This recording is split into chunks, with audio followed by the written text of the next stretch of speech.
Physiquement, je pense qu'on était tous à peu près prêts. Et je crois que j'ai un peu mis tout le monde dans la merde avec moi. Et ben là, on s'est dit, ok les gars, le Shimbo, il y a un monde, tu vois. Nous, on est arrivé en touriste. C'est là où je me suis rendu compte que, ok, on va peut-être faire un truc que personne ne fait, tu vois.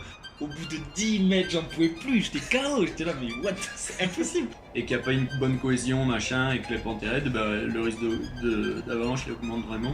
Tu regardes le fond de la crevasse, même de nuit, tu voyais bien en vrai. Et tu vois pas le fond. Et t'es là en mode, si tu tombes là, bah tu tombes et c'est ciao. Même moi, je t'ai jamais vu comme ça, même en lendemain de soirée et tout, là, t'avais une tête de cadavre, quoi. T'avais les cernes bleu-violet, là. Et je dis rien, je marche. Puis après, je commence à planter le piolet pour essayer de continuer à marcher et tout. Junto a un acompañante para coronar el Una turista canadiense que ascendía hacia la cumbre del volcán Chimborazo. 5.850 metros confirmaron que se trataba de Brian Tafur, oriundo de Cayambe, quien formaba parte de los desaparecidos de octubre. Il y a 2 mois, on a tenté de gravir le plus haut volcan d'Équateur. Et aussi, la plus haute montagne à partir du centre de la Terre. Et ça, c'est juste une question d'ego. Oui, la Terre n'est pas ronde. Donc ce volcan est 2 km plus proche du Soleil que l'Everest. Mais on s'en fout. L'important, c'est comment ça s'est passé. Comment, après 1 an d'entraînement dans toutes les montagnes d'Équateur et sans jamais avoir fait d'alpiniste, on s'en est sorti. Ou pas. Pour ça, je vais essayer de vous le raconter. Mais pas seul. J'ai réuni mes 3 compères pour vous expliquer comment ça s'est passé.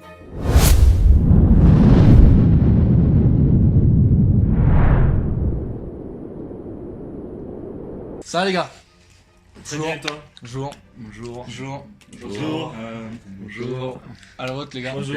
Allez, santé, hein. Bon café. Donc on est 4 à tenter l'ascension. Le premier c'est Baptiste. Le mec est né sur une montagne. C'était sans doute le plus serein. Il a monté à 5900 mètres une semaine avant l'ascension. Donc 400 mètres de plus, ça lui fait pas peur. Le problème c'est qu'il est pas tout seul. Ouais, tu montes à 2. Ce qu'il faut savoir, c'est qu'on est 2 par cordée. Le guide peut prendre que 2 personnes. Enfin, il pourrait en prendre plus, mais par sécurité, par mesure de sécurité, t'en prends 2 parce que 2, bah, tu peux potentiellement éviter les dégâts. Après, c'est trop compliqué quoi. Ouais, bah après, c'est chiant, même avec l'altitude et tout.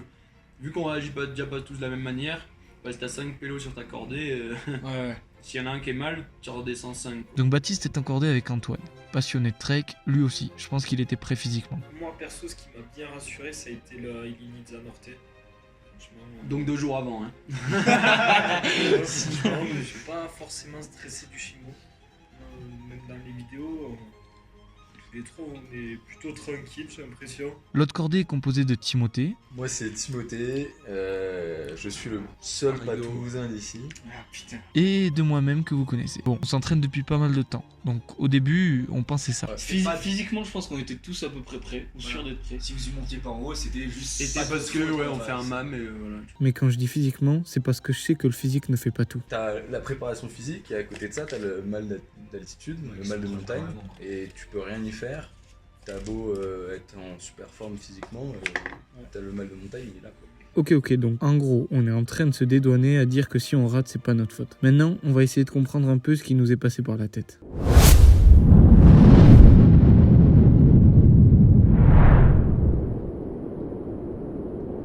Bah moi c'est une des raisons pour laquelle je suis venu en Équateur pour l'échange. Et je crois que j'ai un peu mis tout le monde dans la merde avec moi.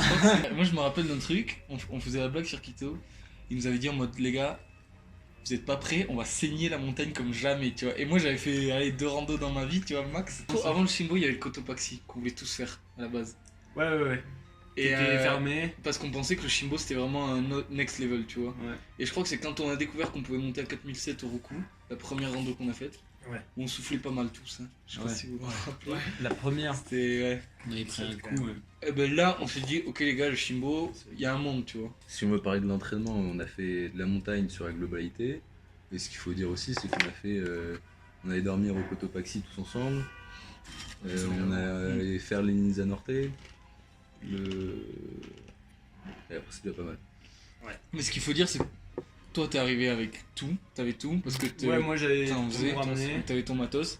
Nous on est arrivé en touriste. On a genre vraiment en touriste dans le sens où on n'avait jamais mis de crampons de notre vie. Ah bah, tu... C'est normalement tu commences à faire des steps en alpinisme pour te préparer, tu vois, rien que de la rando. Nous on n'avait jamais mis 5 minutes avant de monter. Ouais, donc des montagnes, on en a fait pas mal. Mais est-ce que c'était vraiment suffisant ?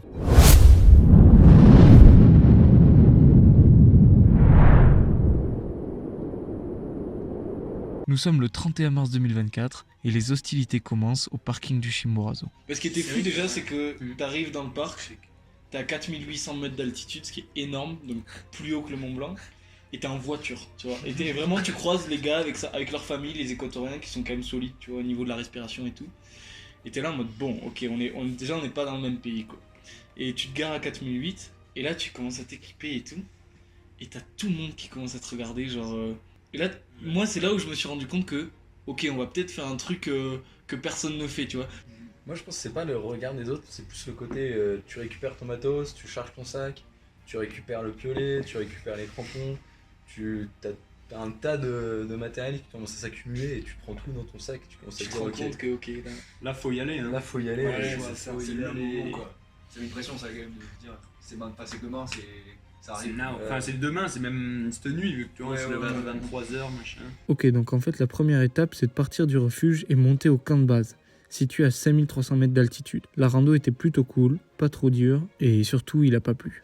On arrive au camp d'altitude, c'était sans neige, sans Sans rien, neige, ouais. complètement On était sans un peu rien. dégoûtés d'ailleurs parce qu'on Ouais. voulait l'ambiance un peu neige, un peu... Ouais. Bah, qui est arrivé 20 minutes après qu'on soit arrivé, il Et s'est mis voilà. à neiger bien correctement. Ah, fratello. Ça va mon gâté. Bah ouais, énorme. Tranquille, non? Bah mec, en détente. En détente. 5327 mètres. Putain, record Comme pour au niveau moi. de la mer, on sera à Carnon. Et si, même 5003, ça fait quelque chose parce que je pense qu'on l'a un peu tous senti. Si tu veux courir pour aller à un endroit ou quoi, bah en fait, tu te fais Ah ouais, ça, calmer c'est vrai. direct que bah en fait t'es à 5003 donc Vraiment, il y avait les deux tentes. Celle où on dormait et la tente 40 cuisinait. mètres. Ouais. Il y avait 40 mètres et un dénivelé de 2 mètres. Et là, je me suis fait surprendre. Je commence, ouais les gars, je vais chercher le jeu de cartes. Je sors, je commence à courir. Au bout de 10 mètres, j'en pouvais plus. J'étais KO. J'étais là, mais what? C'est impossible. Et en fait, bah c'est 1003 quoi. Tu le Ouais, sens ouais, là. faut juste aller doucement. Tous les pas, tu les sens.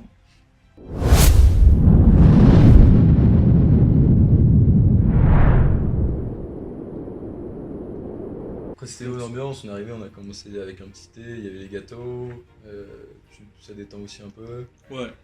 Non, c'était Euh, cool, puis on a pas mal parlé. Là, tu tous discutes, ensemble comment et tu vas tout. faire et tout. Super sympa, le gars qui fait la cuisine et tout. Bon, il a l'habitude. Après, on va dans notre tente où on dort là, sur des lits, des matelas de 50 cm là, tous collés les uns aux autres. Il était quelle heure qu'on allait se coucher? Il était genre 18h, je crois. 18h, on était tous dans les sacs de couchage. À et 18 tout. ans, on se met dans le duvet. Et là, après, on dort quoi jusqu'à 19h30 où on est tous réveillés là et on raconte notre vie, on est tous morts de rire. Alors moi j'ai dormi de 18h à 18h30. Après j'ai arrêté de Ouais, dormir. non, parce qu'il y a dormir et dormir. Là, c'était vraiment. Quand t'es à 5003 ou même à plus de 4000 en vrai, t'es pas dans un sac de couchage comme t'es à 2000. T'as un peu mal à la tête et tu te trouves. C'est bizarre parce que ça va, mais tu trouves pas le sommeil. Et à 23h, 22h50, les réveils ils sonnent. Tu te lèves, tu parles pas trop, t'es quand même motivé, tu te motives avec les autres. Ouais. Tu es au petit-déj, tu discutes, et là, le petit-déj, bah du coup, il a neigé toute la nuit, Mais pas beaucoup. mais pas beaucoup. Genre, il y avait moins de. C'était combien le risque? C'était Non mais là 30 il y avait... En vrai au camp il y avait 5 cm. Et ouais c'est ça, s'il y avait plus de 20. En gros le lendemain l'ascension on passe sur des pentes qui sont raides jusqu'à 50-55 degrés je crois. Et du coup au-dessus de 30 degrés déjà le risque d'avalanche il augmente. Et donc là si en plus de la neige qui est déjà sur le glacier il reneige une certaine couche et qu'il n'y a pas une bonne cohésion machin et que la pente est raide, bah, le risque d'avalanche il augmente vraiment. Du coup ça c'était un peu le coup de flip du matin quand on s'est levé où tu parles avec les guides et tout, t'es en mode bah là ici ça va, sauf que vu qu'on avait encore 1000 mètres et quelques à monter le lendemain, et ben s'il a neigé 5 en bas, s'il faut 300 mètres au-dessus, il a neigé bien plus et tout quoi. Du coup c'était un peu le petit point d'inquiétude et il neigeait encore là le matin, du coup on voyait rien. Du coup là il décide de décaler un peu le Ah départ. ouais, d'attendre. De genre je sais plus 15 minutes. Ouais. 30. Et après on part tranquille, petite frontale, en cordée, direct, crampon. Pour résumer, il est 23h. Nos cordées partent sans être trop sûrs de comment est la neige là-haut. Donc à tout moment, on doit redescendre si c'est trop dangereux.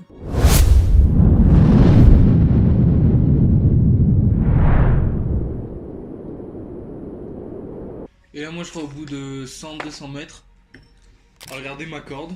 Parce qu'il faut savoir que quand tu montes comme ça, moi j'avais jamais fait, on était deux à jamais avoir fait.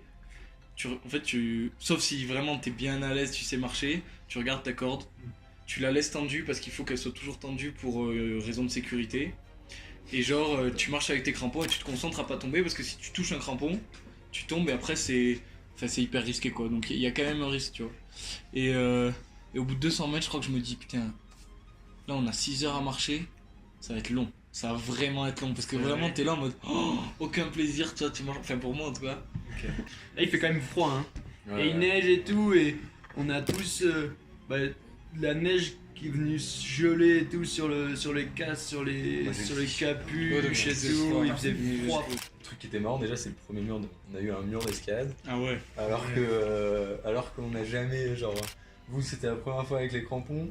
Il arrive et il dit aussi gros. Piolet aussi. T'es le premier à passer je crois Antoine et il dit genre bouge-toi le cul là. Qu'est-ce que tu fous C'est ça. Juste, il faut avoir la technique de, au lieu de poser ton pied, tu plantes le crampon pour pouvoir tenir. Sauf que ça t'es pas habitué, que tu sais pas qu'il faut planter le crampon et planter le truc. Je sais pas comment ça tient. Moi je le plantais, je regardais, je voyais que ça tenait un petit peu. Je fais bon, je sais pas, le piolet, j'arrive à le planter, je fais bon, est-ce que ça marche et tout. Le mec il fait allez bouge-toi un petit peu. Et là je commence à grimper, je fais ok, trop bien. Ouais, ça tient. Okay, non, finalement, on est tous passés. À ce rythme, on avance assez vite et on arrive rapidement à une deuxième partie de la montagne, que Baptiste aime bien appeler la partie vivante. C'est le glacier.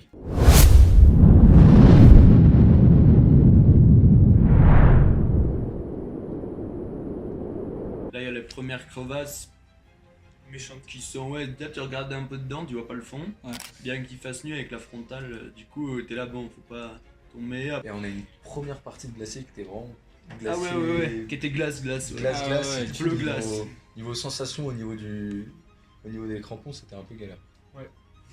Ça a rien à voir avec la neige. Ouais, ça fait un peu bizarre. Tu m'étonnes, moi j'ai le petit qui part à un moment, l'autre aussi. Je me tiens comme ça. C'est vrai ça. On était encordés et tout, mais. Puis après, on fait pas trop de pause et on est dans une pente bien gelée là. Et il y en a, ils sont un peu moins. On peut faire une pause et tout. Les guides ils disent non, on l'a fait là-haut et tout. Sauf que c'était un mur qui. On avançait, mais la fin du mur. Tu la voyais pas. Moi, c'était quand on a passé les crevasses en vrai. Genre, je me suis rendu compte que tu regardes le fond de la crevasse, même de nuit, tu voyais bien en vrai. Et tu vois pas le fond. Et t'es là en mode si tu tombes là, tu tombes et c'est ciao, tu vois. Il y en a combien des alpinistes qui sont morts dans les crevasses, tu vois. Alors même si t'es 3 et que potentiellement c'est fait exprès pour que les deux autres te retiennent quand tu tombes, il n'y a pas non plus un risque zéro où la crevasse elle est fragile et ça part donc. Le guide il nous regarde, il fait bon les gars si vous tombez vous plantez bien le piolet, hein. Vous savez comment faire. C'est tout ça, il m'a fait genre. On a jamais fait. Bon, en fait, à nous entendre parler, tout allait bien dans le meilleur des mondes. Nos 4 compères allaient réussir sans mal leur ascension. Mais en réalité, personne n'était prêt pour la suite.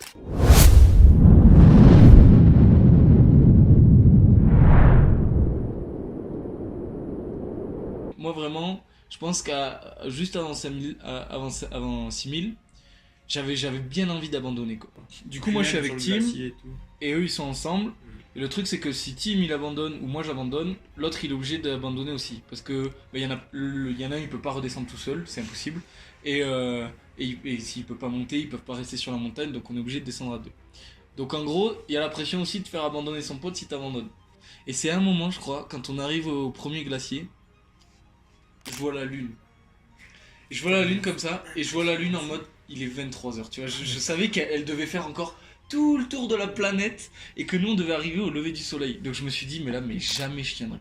Genre dans ma tête c'était foutu. Je me suis juste dit je vais le plus haut possible et je dirai à Tim quand j'en peux plus, mais je vais pas lui dire maintenant que je vais abandonner, j'y vais tu vois.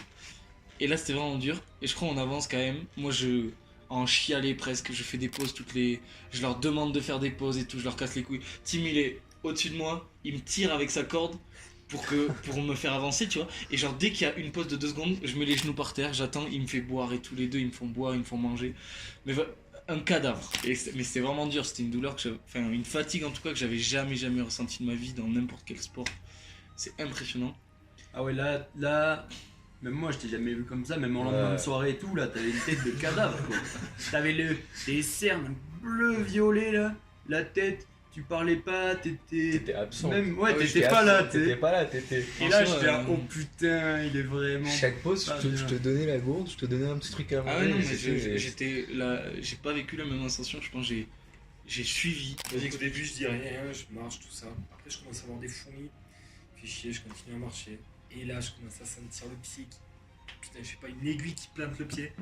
Et je dis rien, je marche. Puis après, je commence à planter le piolet pour essayer de continuer à marcher et tout. Et à un moment, je fais bon, faut qu'on fasse une pause et tout. Donc, je commence à desserrer la chaussure. Je repars, ça va mieux. Puis après, ça revient. Mais il y en a plusieurs qui sentaient pas bien et tout, du coup, là, tu commences à. Toi, t'as pris un coup parce que tu t'es Ouais, dit, moi je me putain, suis dit putain. Du coup, je vois Antoine qui était vraiment pas au max. Moi, ça allait bien. Je vois Axel qui était pas bien. Tim qui était un peu entre les deux, je crois. Et du coup, là, j'étais à bon, bah, à tout moment, là, on fait demi-tour et c'est terminé. tant pis, tu vois. Du coup, là j'étais ah non. Du coup, je dis à Antoine, mais gros, c'est dans la tête, je sais plus quoi, je lui dis, on va en haut et tout, tu vois. Tu vas motiver. Et là, ouais. Mais ouais, là, moi, j'étais là, putain, non, si on redescend là, j'ai vraiment trop le Dur à motiver 3 personnes. Quoi. Et ouais. Possible que j'arrête.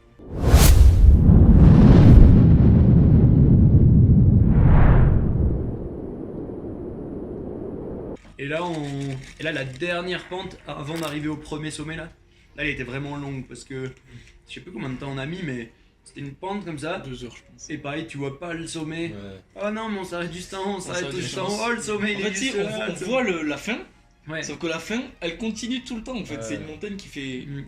Mais l'arrivée au premier sommet était incroyable. Ah ouais, ouais. Pour là, moi, c'était. Mais...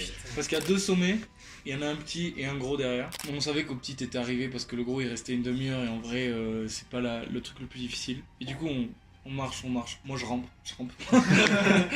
et à un moment je crois, le problème c'est que j'étais tout derrière.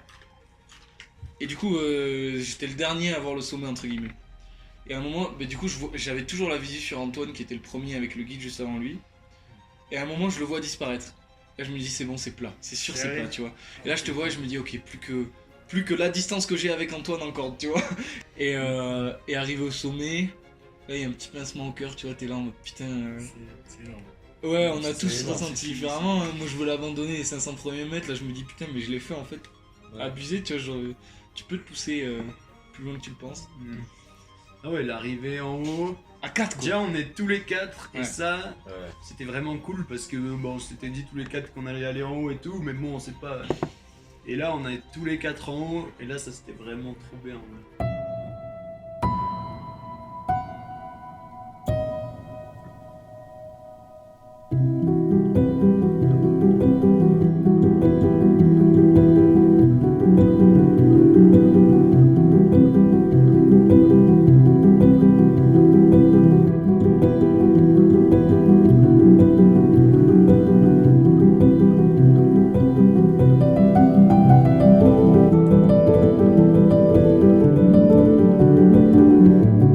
Chimbo, les gars.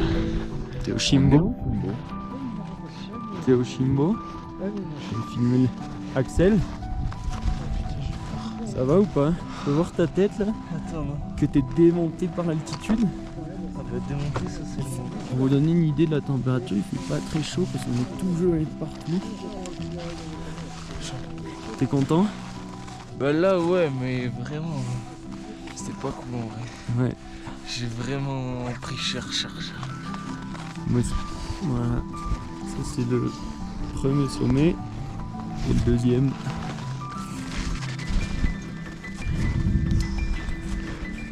Hop là, on descend. C'est quelque chose hein. On a reparlé, on y est hein. Voilà, masterclass.